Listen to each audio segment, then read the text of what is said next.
sorry, the number you have dialed is not in service at this time. Ladies and gentlemen, please take your seats.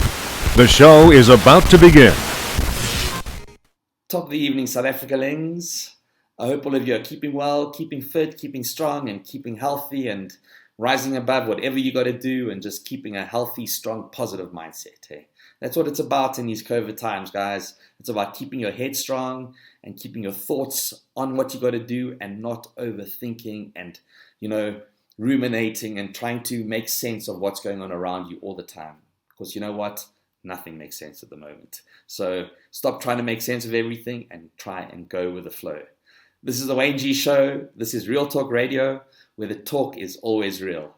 Yep, I'm back in my living room after doing my show yesterday from the nursery. I did a show on flexitarianism, which was pretty interesting, eh? It was pretty interesting researching it and seeing what it's about, and learning that you don't have to eat meat every day and be a carnivore every day, and yeah, you can be a bit more sustainable to the environment. That's what it's about, guys. Sustainability and not being ignorant. Those two things. Sustainability and not being ignorant. I think if we can do those two things, we'll definitely get ahead. Anyway, guys, tonight I'm going to speak a little bit about politics. It's a topic that we can speak for hours on in South Africa. There's so much politics and politicking going on that we can really talk at length on it. But tonight what I want to talk about is Tito Mboweni, our Minister of Finance, gave his medium-term budget speech yesterday, or his budget statement, should I say. And yeah, it was a pretty bleak picture that he painted for South Africa. Eh?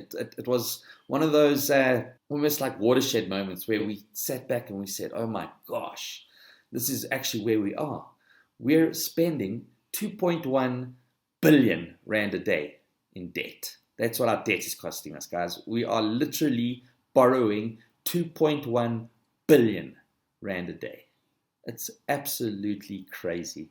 Our debt to GDP ratio is at about 95% at the moment, guys. It's unsustainable. Hey, can you imagine a 95% debt to GDP ratio? Because that's where we are. In basic terms, if you have 100 rand, 95 rand of that is going towards debt service.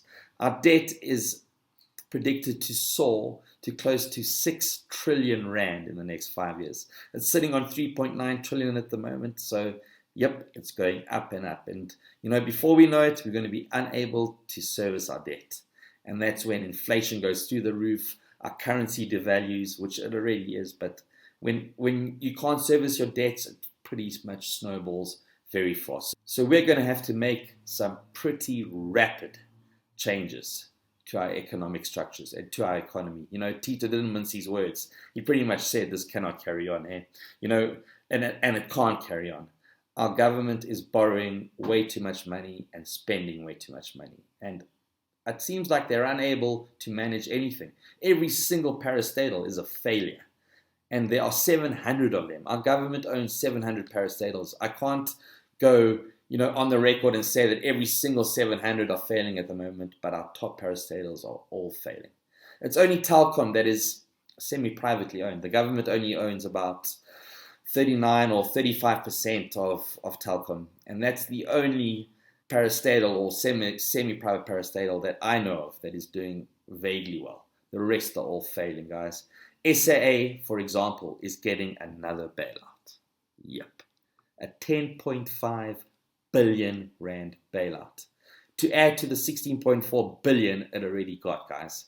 That's another 10.5 billion on top of 16.4 billion just in the 2020 year. SA has pretty much gotten bailed out since 1994, guys. It only registered a profit, and it was a minuscule profit in 2011. Besides that, it's been bailed out every single year. It's been bailed out to the tune of 67 billion rand since 1994. Hey? That equates to 216 million rand a month, or 7 million rand a day. SA is being bailed out at 7 million rand a day. I don't know what they can be spending 7 million rand a day on, but they are. That's how inflated their costs are. That's how poorly managed it is. That's how corrupt it is. Can you imagine the corruption that went on in SAA? It is unprecedented, or perhaps Eskom is even more corrupt.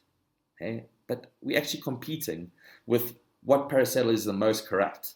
So is it SAA, or is it Eskom, or is it Transnet, or is it a mixture of both? And that's what's making it fail, guys. That's what's making our parastatals turn to a ball of shit. Corruption. Government corruption. Our government is so corrupt that it is rotten from the head all the way to the tail. I don't think it's fixable. But anyway, they're going to try and fix it with more corruption. That's how the ANC fix things. They just add more corruption. Hey? They fire a board and they put another corrupt board in, and there they go again, hands in the cookie jar. Because that's what happens, guys. That's what I believe our SOEs and parastatals are.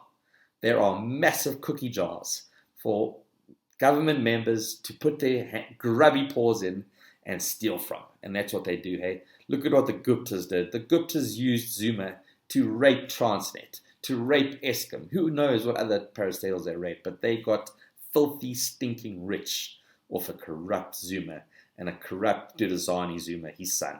Just as corrupt as his dad, hey? The Zumas lured them in and then used them to procure billions in government tenders. Oh, they are so rich now sitting in Dubai that they don't even know what to do with all their money. While we're sitting with this massive GDP debt ratio, huge debt ratio.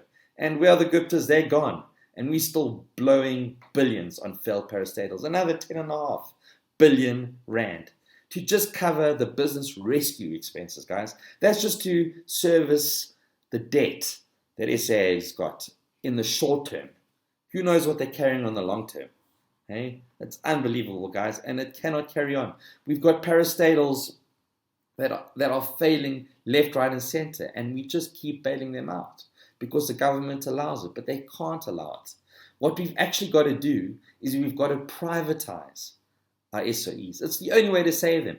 Once you privatize something, it becomes more efficient, it becomes, less corrupt, and that's what we need. Look at the airlines in South Africa that are private.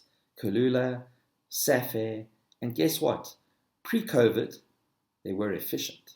I'm not talking about post-COVID, because post-COVID and airlines just don't go well together. Travel, airlines, it just doesn't mix. But pre-COVID, those airlines were doing pretty well. Hey? They were surviving.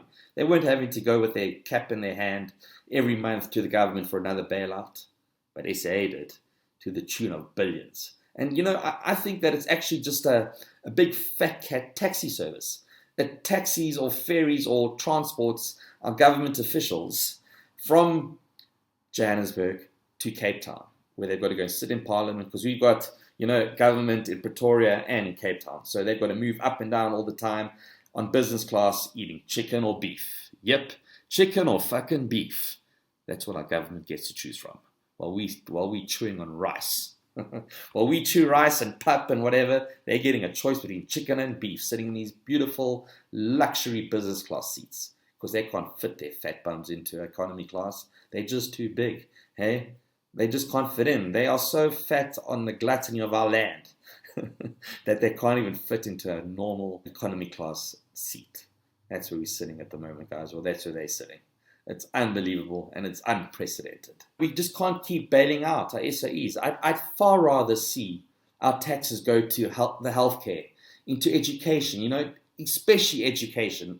We have to educate our nation, guys. If our nation is uneducated, they are easily manipulated and controlled, and that's what's happening at the moment. That's how the ANC are able to hold them to power. Guys like Napoleon said, keep your electorate uneducated and you can rule them forever. But you know what? We shouldn't be standing for it. We as the voting population should not be standing for it. We should not be standing for, schools having pit toilets still while our government has chicken or beef. Kids should not be falling and drowning in pit toilets anymore. It should not be happening, yet it's happening. And now what's happened? Tito is going to divert money from provincial governments that would have gone to education and healthcare into SAA again, pulling money out of the healthcare system. Imagine a government pulling money out of the healthcare system in the middle of a pandemic. I don't know what other government in the world is doing that, but we're doing it. We are taking money out of our healthcare budget and putting it into SAA. Hey? Unbelievable, guys, and that's exactly what's happening.